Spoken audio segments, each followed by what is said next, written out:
Salvete omnes. It is my pleasure this morning to welcome Natalie Haynes, our keynote speaker this morning.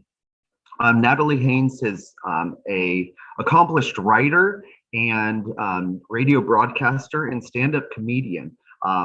And she's written a total of 6 books, 1 children's book, 3 novels, and 2 nonfiction. And I'll just talk about the last 2 of those. Her most recent novel, one which was released, I believe, last year, 1,000 Ships, was a New York Times bestseller and really looked at the female perspectives of the Trojan War. So the Trojan War through female perspectives. And her most recent book, which was actually just published, I think March 29th, so just a couple days ago, is called Pandora's Jar. And that is actually the Barnes & Noble nonfiction pick of the month. So you can go into Barnes & Noble and see that, or you can get it at your local bookshop, or you can order it directly through the publisher, and we are going to post that link in just a minute. Natalie, like I said, Natalie's written, Mrs. Haynes has written 6 books. She has a radio show on BBC Radio, and they have 7 series, I believe 7 series, and an 8th one coming out called Natalie Haynes Stands Up for the Classics, where she looks at various figures within the classics and brings in guest speakers. And you can catch all of those. Every series is you can catch online. They are actually broadcast live over in Britain, but we can watch all of them on the internet. So today she's going to be talking about her most recent book that again was just published a couple of days ago, called Pandora's Jar. And it is a look at women in Greek mythology. And each chapter addresses different women, from Pandora to the Amazons to Medea. And it addresses these issues of prejudice within the sort of classical tradition, and really the voices that are left out often or overlooked, which is something that we as classicists are very interested in right now. So I think that it is it's very of this moment. And so with that, I will turn it over to Natalie Haynes. Thank you. Oh, thank you so much. Hi, everyone. It's lovely to be talking to you from London, and not, as I would prefer to be, in sunny California. It's incredible. It was snowing here earlier, just to reinforce your prejudice that British people talk about the weather all the time. We do. So welcome to my flat. Please note, map of Greece behind me, just above the penguin cookie jar. I just like you to know I'm fully on brand. So I'm going to talk to you a little bit about Pandora, I think, and then I might...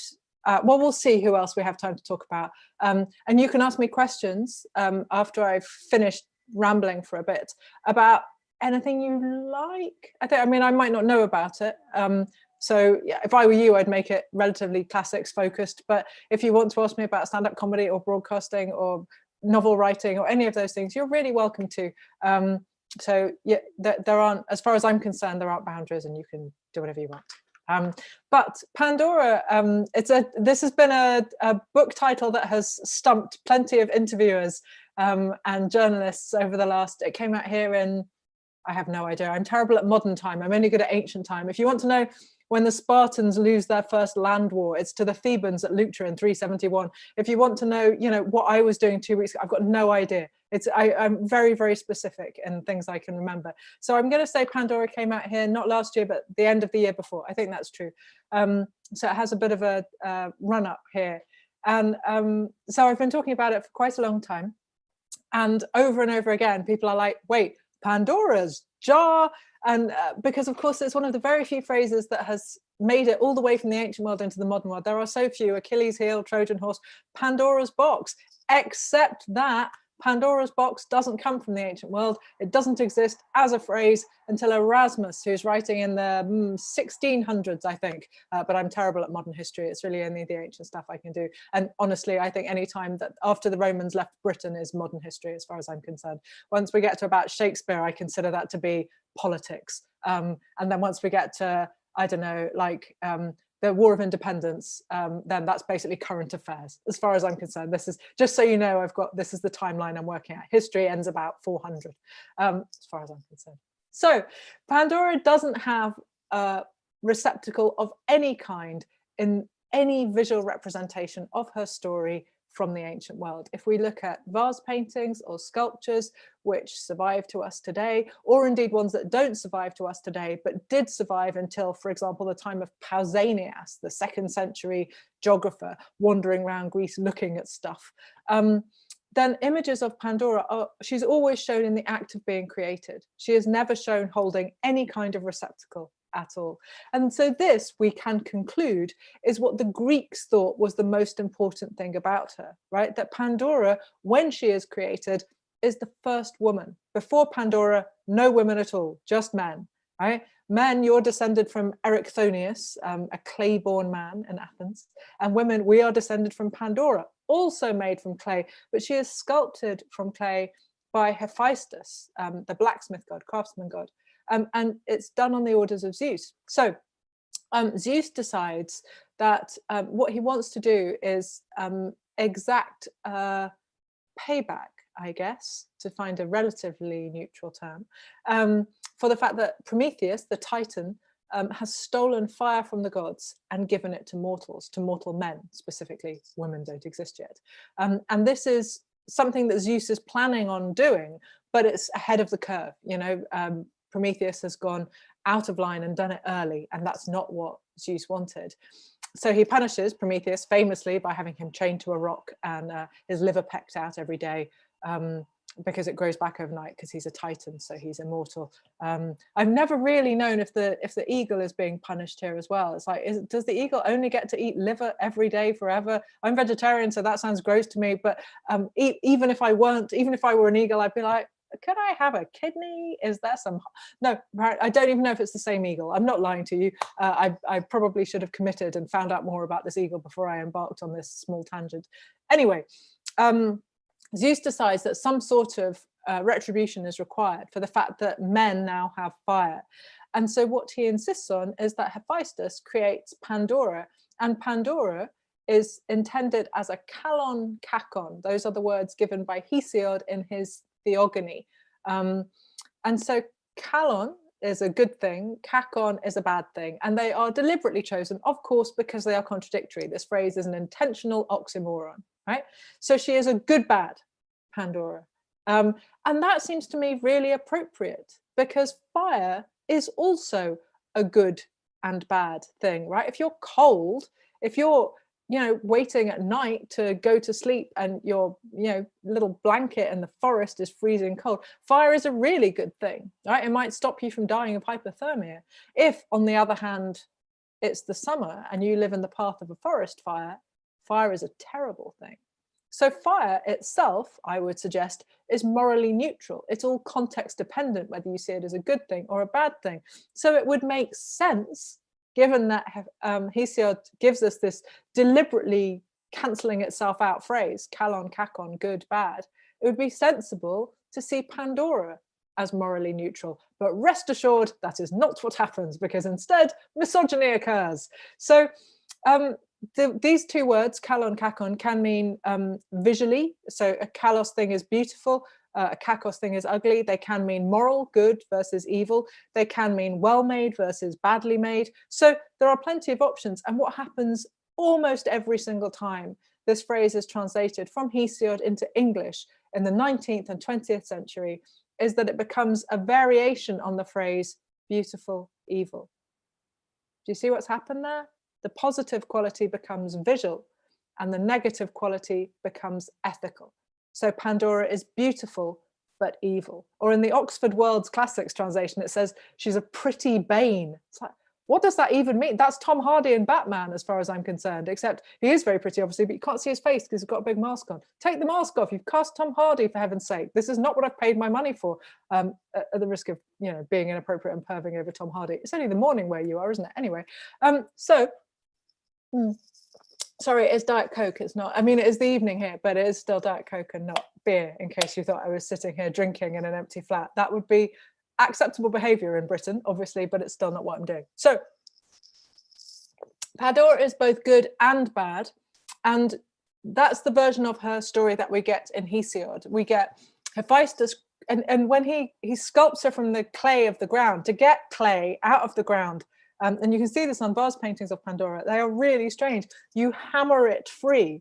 So when you see her, she's sort of this beautiful chore, this sort of maiden, which is an archetype of Greek art, but she's being sort of accosted by people with hammers. So it all looks a bit terrifying, like the end of Heathers, but it's not. It's fine. They're just freeing her from the ground. And indeed, there was a Sophocles satire play called The Hammerers about this story, but we only have fragments left. So we can assume that the chorus was satyrs armed with hammers to release Pandora from the earth. So some other gods intervene to help with Pandora's creation. So Athene teaches her to weave. Other goddesses come and help out, although there are more in the second version of the story that Hesiod tells, which we'll come to in a second. And the only thing that I need you to really register from this is that there is no mention of her having any kind of object in her hands. Nothing at all. There it is. Same as all those visual images. She's in the act of being created. And what's important about her is that she is created, because then there are women. I might add that Hesiod doesn't see that as necessarily a good thing. Things that Hesiod hates: feckless brothers, women. So all the way through the Works and Days, he's like, meh, meh, meh, my brother Perses. And he always takes the opportunity to be cross with women. After this section where he talks about the creation of Pandora, he goes off into a massive sort of sidetrack of saying that we're not as good as bees. And it's like, well, dude, that kind of hurts my feelings. I am as good as a bee. I admit I'm not as good at making honey as a bee, but, ask a bee to do unseen Greek translation and I will have this. So I'm just saying, you are as good as a bee, women. Other than in the honey making. But if we're making jam, yeah, you see a bee try and manhandle a sugar thermometer, it's not going to happen. That's all I'm saying. So Hesiod is generally cross about women and cross about brothers, so much so that, frankly, I have a theory that his brother eloped with his wife, or at the very least had an affair with her. But I have no evidence for this whatsoever, just a grinding suspicion that will never be let go, caused by many, many decades of watching crime drama on TV. Which I think makes me an authority. Is that not the rules? That's the rules now. Certainly if I were doing a true crime podcast, that would be all that was required. So Hesiod presents us with this version of the story, and then he gives us a longer version in the Works and Days. And in this version, Hesiod tells us that Hephaestus creates her, and that Athene comes and helps her, with her weaving, and the hours and the seasons help kind of decorate her hair. They put flowers in her hair. Hermes gives her a dog-like mind. Now, this might sound like a nice thing, but it isn't. The Greeks don't like dogs as being loyal the way we do. They see them as being cunning and not in a nice way. So it's not intended as a compliment. Once again, I say, surely she had an affair with his brother. That's all it is. And so all these gods contribute to the creation of Pandora. And that's why Hesiod tells us she is named Pandora. She is the girl with all the gifts. But here's the thing, just to take us back to a translation issue. In Greek, that word would be Pandosa. It would be passive. She would be the girl to whom everything is given. And her name is Pandora, which doesn't mean all given. It means all giving. Pandora is actually generous. But that again gets taken away from her because, we allow the language to be just carefully slid away into something which isn't quite as full of agency, quite as important for her. And so then Pandora gets sent to Earth from Olympus. She's taken by Hermes, messenger god, on the orders of Zeus, and she is delivered to the house of Epimetheus. Now, Epimetheus is the brother of Prometheus. Prometheus means foresight. Epimetheus means hindsight. And the literal last thing that Prometheus says to Epimetheus before he goes off the liver pecking extravaganza is, don't accept any gifts from Zeus. And Epimetheus goes, good tip, won't do that. Fantastic, thanks very much. And then 14 seconds later, Hermes arrives with Pandora, and Epimetheus goes, fantastic, come on in. So again, we could suggest that Pandora isn't really the guilty party in this section of the narrative. It's Epimetheus doing literally the opposite of the thing that he's been told to do and that he said he would do. And coincidentally, being the rubbish brother after a clever brother has told him what to do. I'm just saying it's a theme, right? And so he welcomes Pandora in. And in this version of the story, she arrives holding a jar. But I didn't forget to mention that jar in the creation narrative, where she was getting her dress and her nice hair and her voice and her, dog-like mind. It's never mentioned at all by Hesiod until she arrives at the house of Epimetheus, and then suddenly jar. So we have to assume that it's come from Olympus, right? And is from Zeus. There's no mention of Pandora and Hermes stopping off somewhere on the way between Olympus and Epimetheus' house to get gas or something. No, she just arrives with the jar. And then she opens the jar and it's full of bad things. And Hesiod tells us the carefree age of men was at an end. Well, bad news, men. Your carefree age is at an end. But it's like a pre-industrial carefree age. Do you know what I mean? They don't even have fire. So yeah, okay, it sounds carefree, but it's almost animalistic, isn't it? You've got nothing good. You basically are just, what are you doing? Gnawing on the leg of a ox or something. Do you even have oxen before agriculture? I realize I'm in no way qualified to make this call, but do you know, there's no heat. You can't have hot dinner, and there's no women, there's no one to talk to. So it sounds carefree. I'll tell you what else it sounds like. Rubbish. It sounds like an awful life. And then Pandora arrives, you've got fire and someone great who's really pretty, because Hephaestus has ensured that she's beautiful. So honestly, maybe your life is less carefree, but it sounds great now. It's better now. It's better now. So Pandora is enacting the will of Zeus, right? She is the literal embodiment of the will of Zeus. The fire thing happened sooner than he wanted, but he wanted men to have fire. And he also wants them to have Pandora, right? So seeing her as evil doesn't seem quite right to me. It seems like a real stretch, actually, in translating the Greek to make her that. In the Theogony version, Hesiod describes her as an evil in whom all men will delight. But again, I raise you the possibility that his wife had been seduced by his brother or vice versa. So he's feeling a little bitter. I'm just suggesting it's a possibility. So Pandora has this jar in this second version of the story, but as I said, not in the first version and not in any visual representation of her. There are other versions of the story in which she has a jar. For example, there's a version in Theocritus, Theognis's Elegies, where she has a jar, but the jar is full of nice things, not full of bad things. There's a version in Aesop of Fables fame, where her husband, Epimetheus, opens the jar, not her at all, right? So it's interesting, and by interesting, I mean grindingly predictable, that we've chosen to take the most misogynistic version of this story, beautiful woman opens jar full of evil things and ruins world, as the only version that there is. Of course, what's happened is that the Pandora narrative has been mapped onto the Eve narrative from the book of Genesis, right? Where a beautiful woman listens to the words of a persuasive snake and decides to eat the apple from the tree of knowledge, or pomegranate or orange or whatever the apple is supposed to be at the time.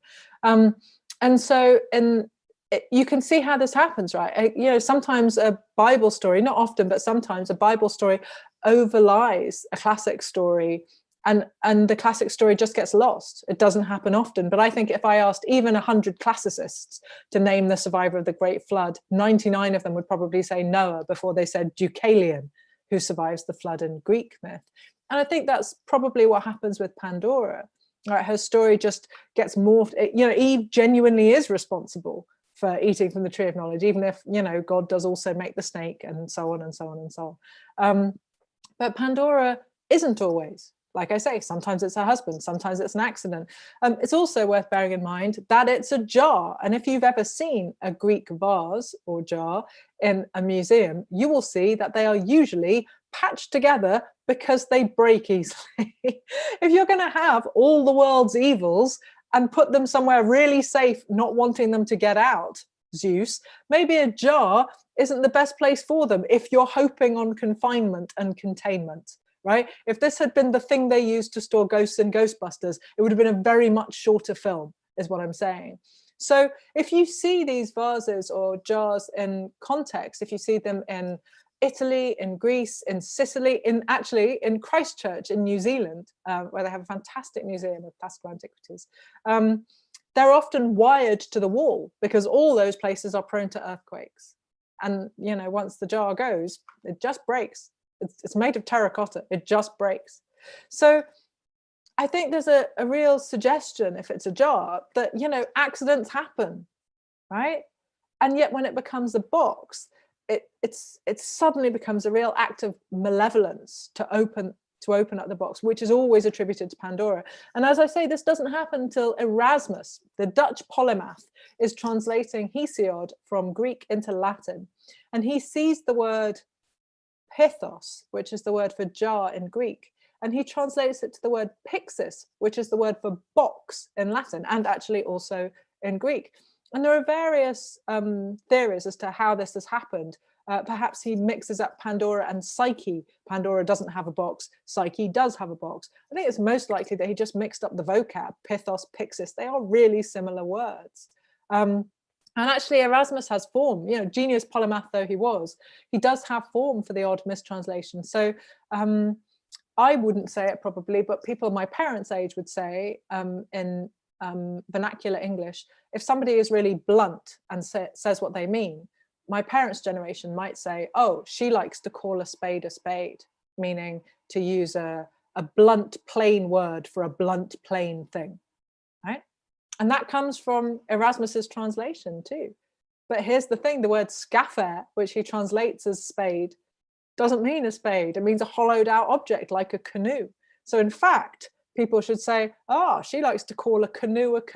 And no one does that. But you could start today. This is your big moment to start today. And also, you should try and casually drop the word apocolocyntosis, the act of turning into a pumpkin, into conversation. Because honestly, the whole Cinderella narrative could exist just for this purpose, as far as I'm concerned, just so that classicists can wander around going, oh yes, I always enjoy that moment of apocolocyntosis, and everyone could go, and then you could just swan off. And imagine how great that would be. Classicists, I urge you to do this.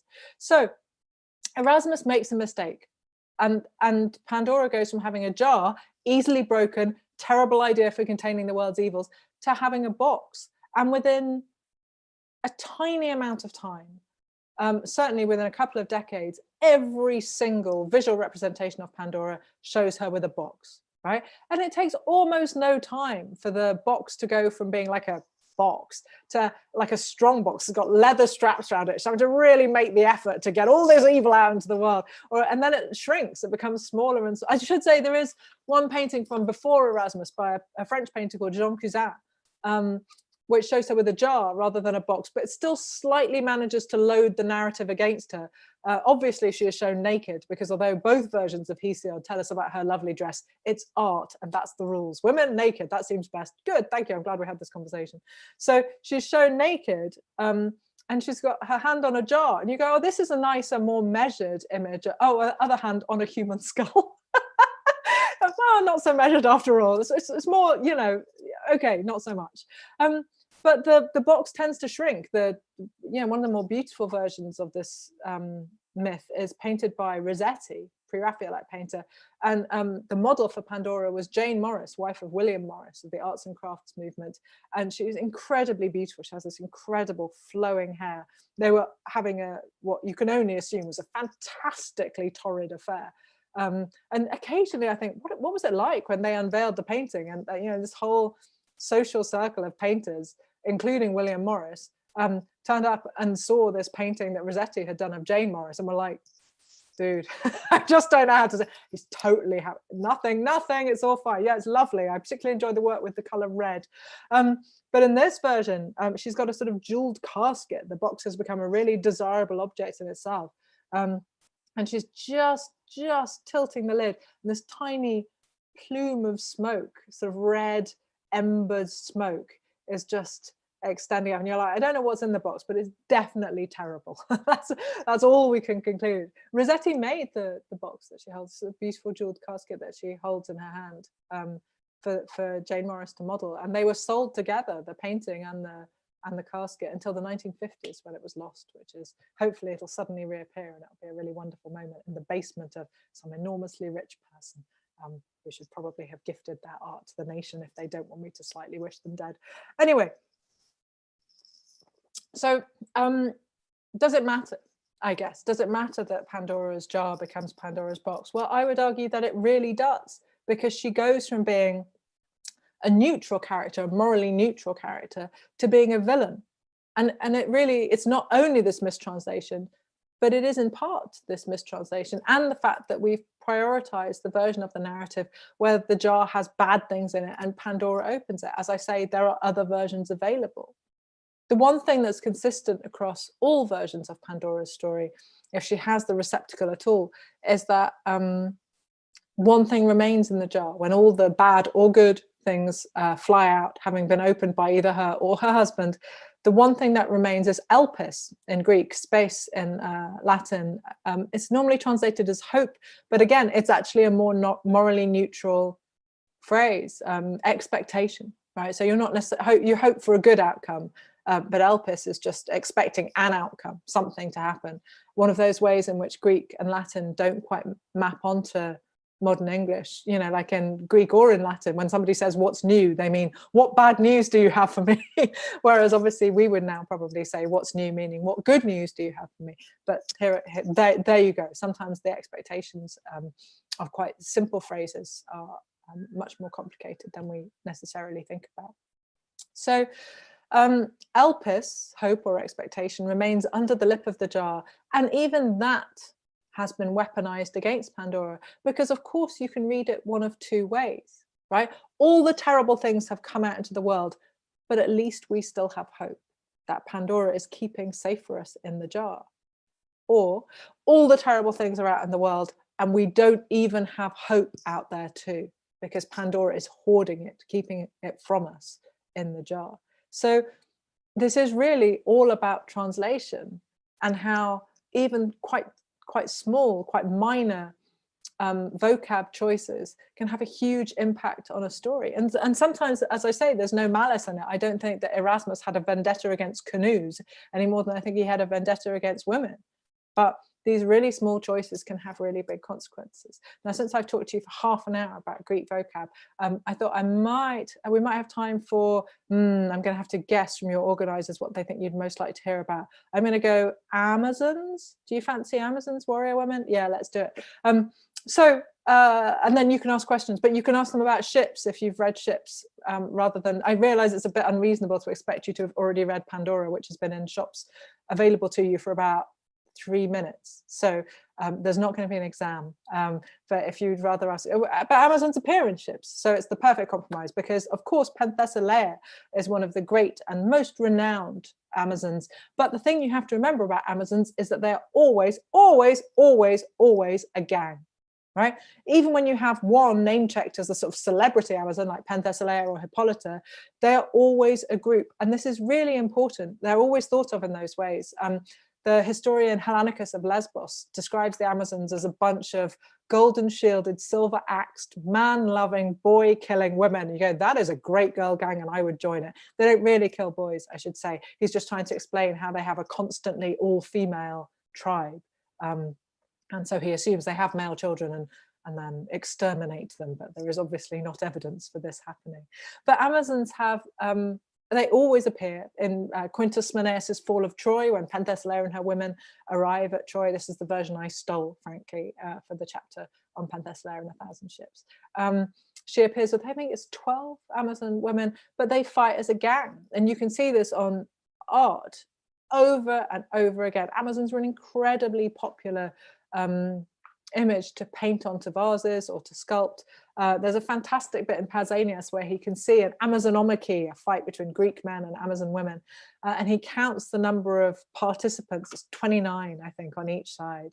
But the Amazons fight together and the men fight separately. And you can see that in Homer, in the Iliad, for example, where men are always fighting on their own, even when they obviously have a very close relationship with another man, Achilles and Patroclus. They don't fight together, they fight as individuals. I guess there's the Doloneia in book 10, I should definitely know that, where Odysseus and Diomedes go out on a kind of night raid, but you know, it's more that they're fighting together because it's dark and they're, you know, out scouting to find somebody, Dolon, who they can torture, and then do they behead him, I think, or just slit his throat, can't remember, anyway, to get the skinny on Rhesus and his horses.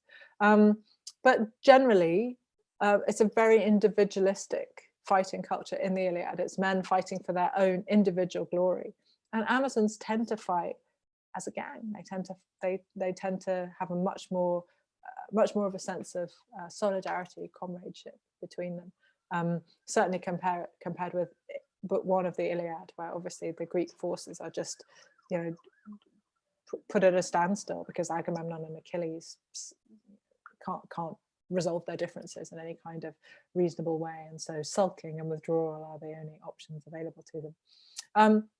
The Amazons are incredible warriors, and they're also innovators. So Penthesilea is credited by Pliny the Elder. Pliny the Elder is the one who dies in the eruption of Vesuvius in 79 CE, after he decides to go and have a closer look.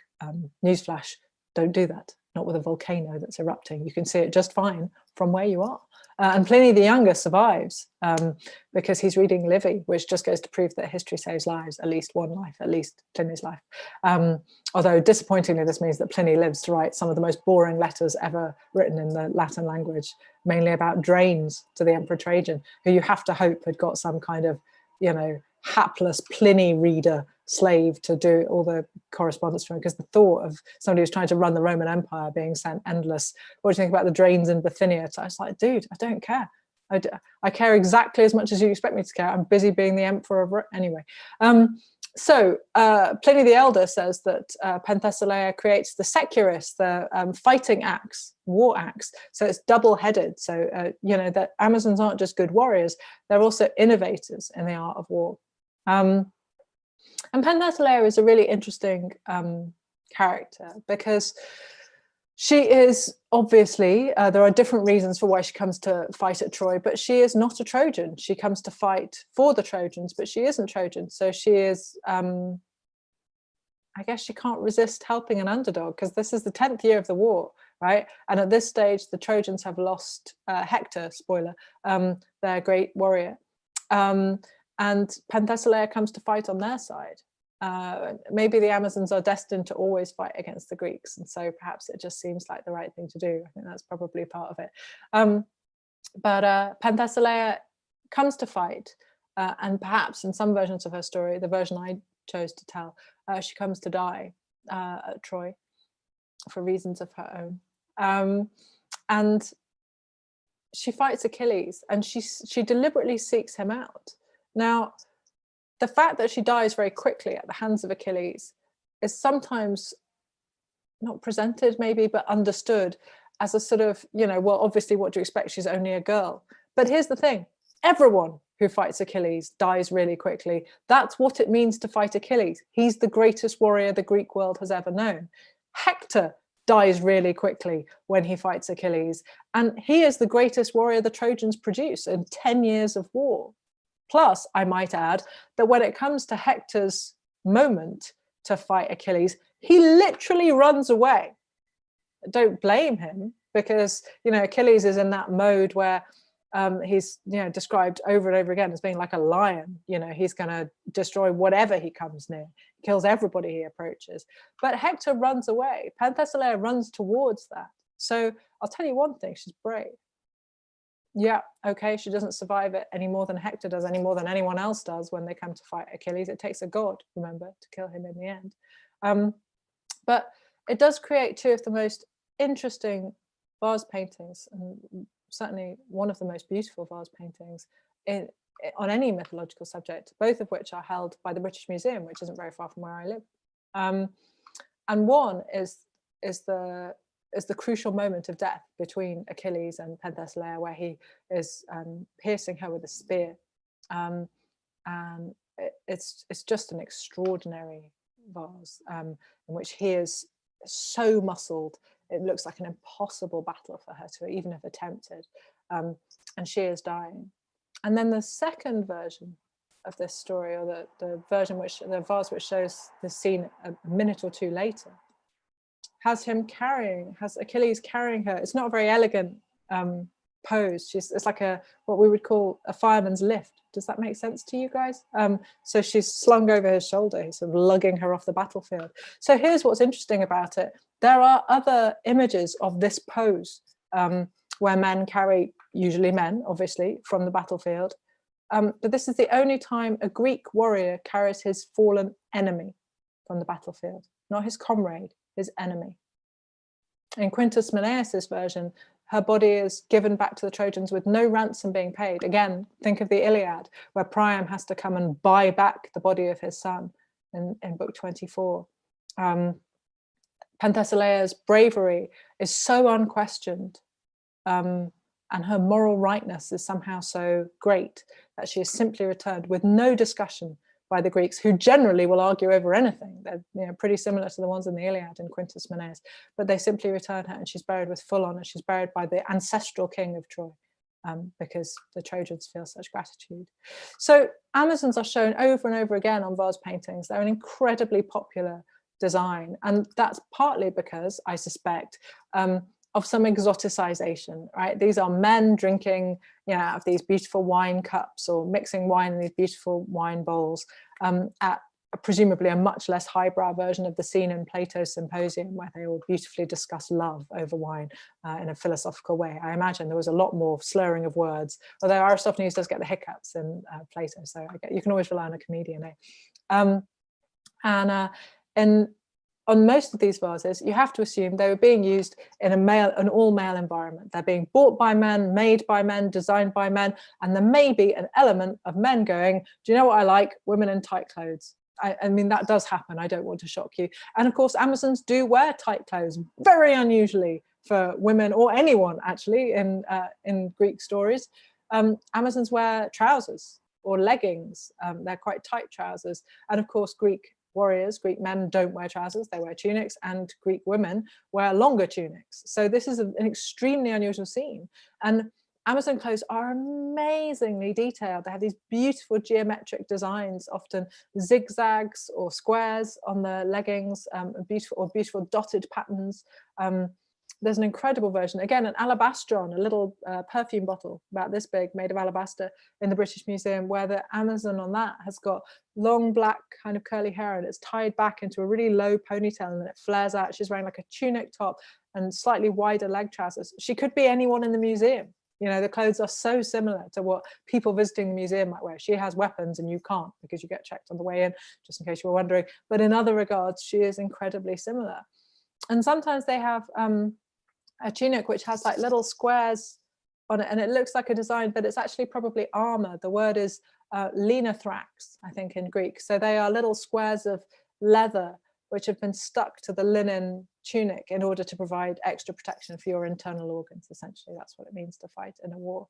So Amazons are armored. They wear these very different other clothes, and they occupy a really interesting place in the Greek male mindset, which is that they are always the other, right? They're women, but they're not normal women because they're wearing these weird clothes. They're women, but they're not normal women because they're on the battlefield where women don't belong. There's a bit in Quintus Menelaus where, when Penthesilea and her women arrive, all the women are suddenly like, hey, we could go and fight. All our men have been killed. We could go and fight. And it takes Andromache, the widow of Hector, to say, no, we can't do that. They can do that. And although she doesn't like the idea, but we can't. So Amazons have this extraordinary quality of being always other.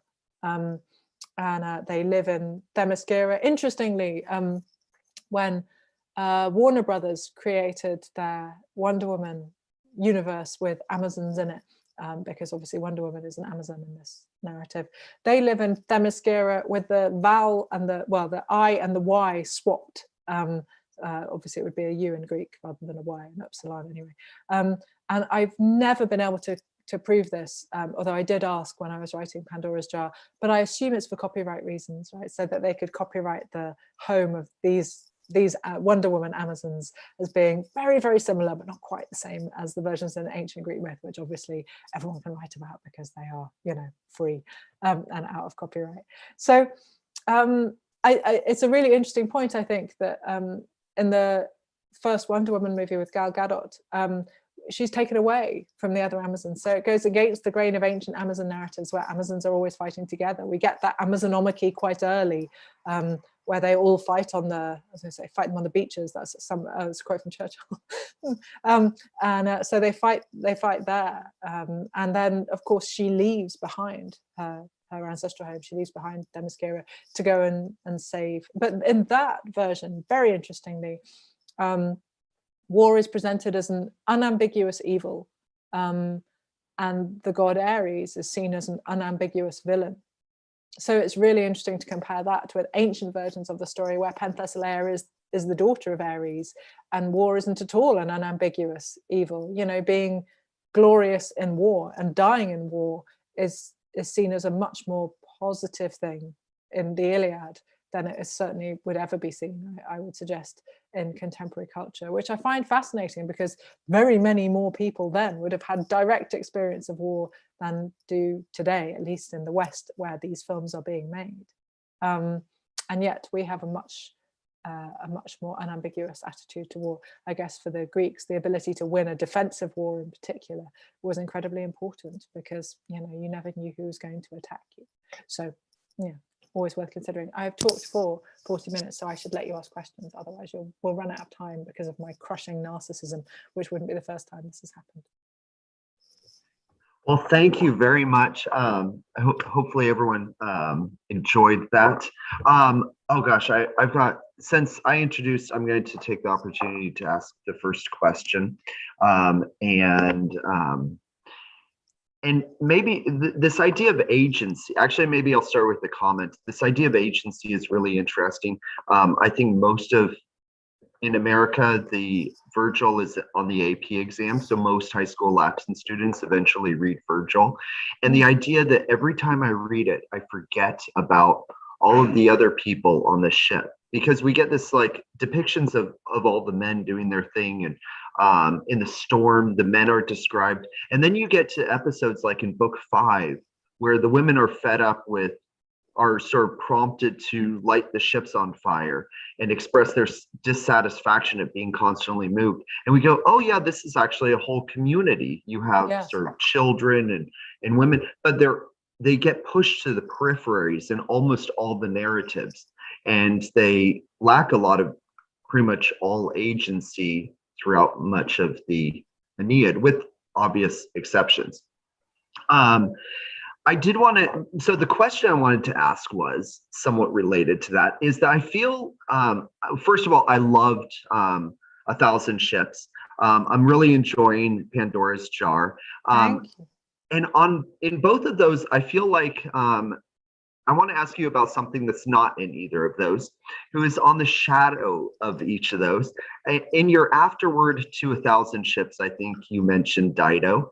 And in your introduction to Pandora's Jar, you mentioned that she was your inspiration. She was. So when does Dido's story get told? Because she is such a fascinating. I know. This is a really tough one. And the answer is, and I don't know if it's certainly not her next book, I think, but Madeline Miller told me she was going to do Dido. So I thought I'd better steer clear because, we can't have it. It'd be like Godzilla versus Mechagodzilla with that can't. I've seen how this ends. So yeah, my next book is Medusa. My next novel would be Medusa, Stone Blind it's called. So I would love to write Dido, but I'm going to have to wait, I think, to see if Madeline changes her mind, because you have to decide books so far ahead, and if you were both working on it and then someone else's came out a few months before yours, it would be really frustrating. We'd be using the same sources, you know. So, but yeah, book 4 of the Aeneid is one of my favorite books of poetry in any language, full stop. I just love it.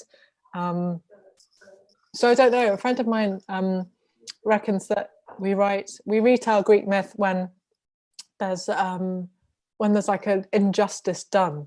And another friend, a Cypriot theatre maker and writer, Magdalena Zara, did a live show of Dido last year, because she, in some versions of her story, she stops off in Cyprus and kidnaps women to become the wives of men on her voyage to her new world, I guess, in Libya. And so that version of Dido as this sort of Phoenician woman on a quest to behave, you know, sometimes not well at all, was, I saw a reading of it last November in Nicosia, Lefkosia, in Cyprus.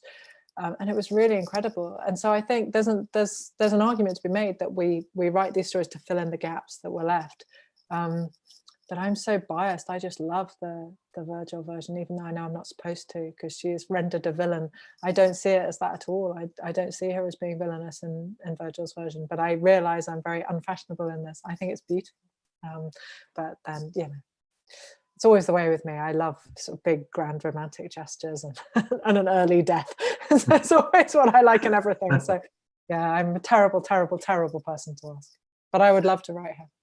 Well, I will say every year I teach book 4, the students react differently to it. So I think Virgil does provide us with this unambiguous, where some students have a negative reaction to her, some are really sympathetic. So there's just so many, it's so complex how you can really perceive her.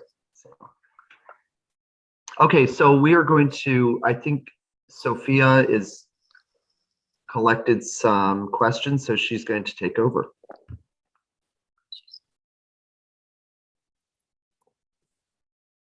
Yeah, so thank you to everyone who's put questions in the chat. We'll try to get to all of them.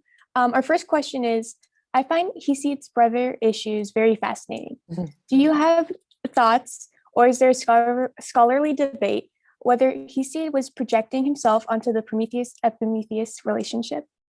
I simply don't know if anyone else has ever considered this worthy of note. I like it as a reader, because there are so many moments in the Works and Days where he's like, oh, you have to, you know, go and get in your harvest and put it in your barn and make sure it's all safe. Not like you foolish Perses, which is the name of his brother. And it just, you know, you can really tell a man with a grievance. Do you know what I mean? So, but yeah, I'm not sure other people, and certainly not scholarly people, read texts in this way particularly. I'm not sure they're always looking to find the, you know, human emotions that lurk beneath the words. They're probably analysing the meter or something, you know, serious and grown up. And I obviously am incredibly immature, so I find it hilarious. But, you know, there's a beautiful painting in the Musée d'Orsay in Paris of Hesiod being taught to play the kithara, or lyre, I guess, by the muse, and he's really gorgeous and really young and beautifully muscled and largely naked, and she's got her arm, she's sort of showing him, she's standing right behind him, she's pressed up against him, showing him, trying so hard not to use the word fingering, showing him where to put his hand on the lyre / kithara. And it's such a sexy version of Hesiod, and I genuinely have to separate out the painting version and the writer version in my mind, because he's so petulant so often. And, you know, even at the beginning of the Theogony, where the muses come and, you know, he's a shepherd and he doesn't yet know how to play the lyre, that's how he gets taught by them. And they say, you know, you're just an empty belly. That's all you are, that's all shepherds are. They don't do anything useful like make poetry. So yeah, I prefer this version.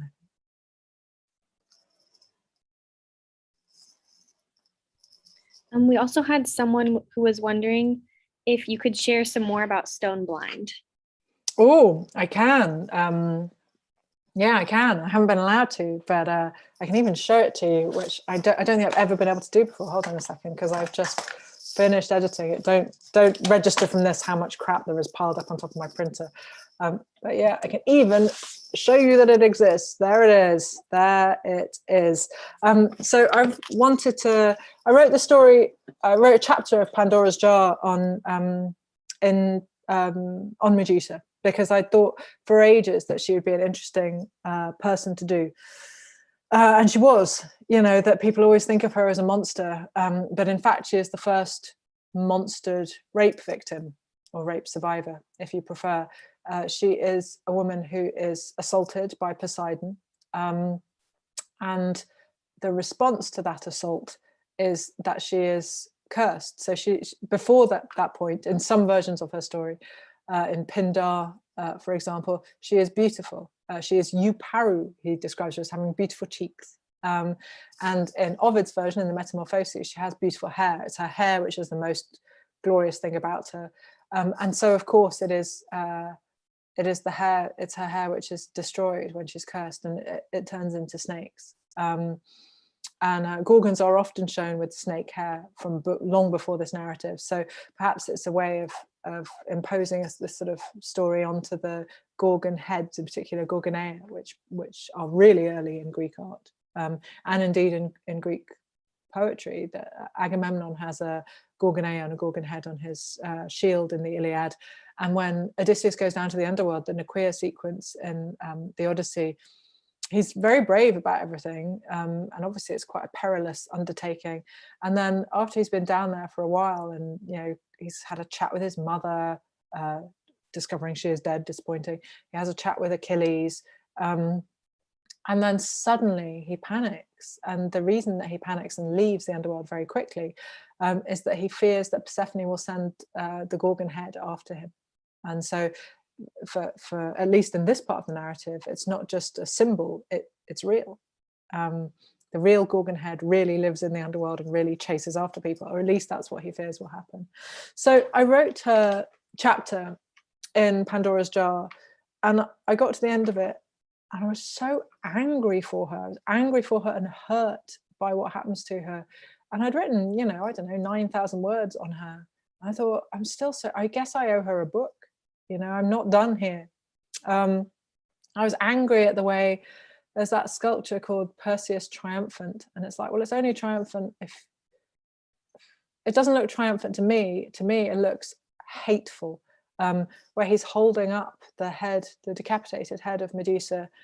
And there's a version in the Met in New York, for example, a version in the, I think there's a version in the Vatican in Rome. And this sort of beautiful white statue of, as is always the way with late neoclassical sculpture, because nobody remembers that the statues are painted, coloured, reds and blues and yellows. Anyway, so he's made sort of super shiny and white, and he's holding up this head of Medusa. And to me, it looks like a man has just decapitated a woman.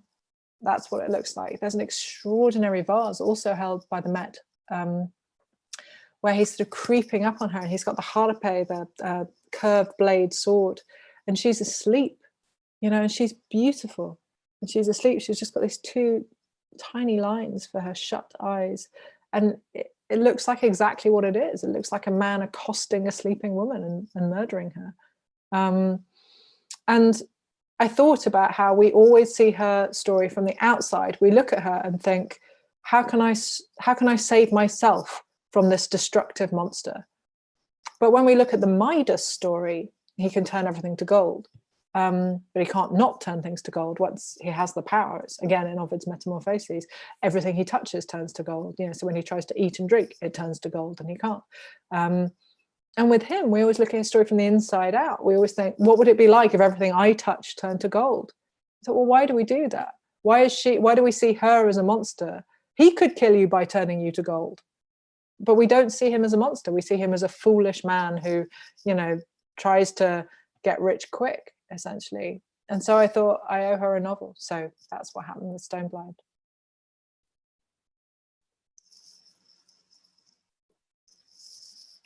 Okay, so we have one last question. which is, what advice would you give to students who are interested in writing about the classics? And what is your reading, or like, what is your research and writing process? It's quite a small question. I don't have advice for you other than to pursue what interests you. I spent a great deal of my life being told that no one would be interested in, and then the thing I'm interested in. And you know what? It isn't true. Don't let people tell you that because you're interested in something that is considered nerdy or niche, that somehow you won't be able to find an audience for it. You obviously can. I posted about this on social media yesterday because Pandora's Jar is now the monthly non-fiction pick at Barnes & Noble, and yet it took ages to find a publisher, and it was rejected by 20 or 30, loads and loads and loads of publishers, not like 4, loads of people went into publishing so that they could send my agent a rejection letter. It was comprehensive, and then it sold very well in this country, and he went back to them and said, we've got quotes from Margaret Atwood, what the hell's wrong with you? And so eventually it found a home. But the refrain was always the same. It's like, well, this is a very entertaining book, or this is very informative, but we don't think that there's an audience for Greek myth in America. And it's like, okay, well, Barnes & Noble do. So it turns out there is. So you should pursue that. And especially when, I think, if you're going to write about the ancient world, I guess I felt like there's a huge gap in terms of underserved stories in characters who have been marginalized historically. And often they're not marginalized in our ancient narratives. Penthesilea is a huge part of Quintus Menaeus' Fall of Troy. But, you wouldn't know that if you were to read all versions of the Trojan War told by men in the 19th and 20th century. There's just no sign of her. And so, or, she's there, but she's already dead. In the case of Robert Graves, oh, thanks very much. I'm very much enjoying how much agency you've given her. So I guess I would urge you, I know it's difficult because the further you go through education, the more expensive it becomes. So there's a temptation to do things which are useful, rather than because you love them. And I don't want to tell you not to do that. I see the value in a utilitarian argument, but I also see there's absolutely no point at all in somebody who didn't have to pay for their education condescendingly telling people who do that they should pursue what they love. But if you can, you should try and pursue things because you care about them rather than because you feel like you should. And especially if you want to write, I think it's vital. It's vital that you care, because if you don't, your readers won't. And my process, you only have 1 minute left. Well, I could just show you, I could just turn this, but I'm not going to because it's such a pit. But there are books on every single surface all around me. And the single most important thing I can tell you, if you're going to translate, book weights. Look at book weights, in which you put the weight on a book and it holds it open. And so instead of balancing it with your phone or an iPad or 9 other books, as I did for my entire life until 3 years ago when I discovered book weights were a thing.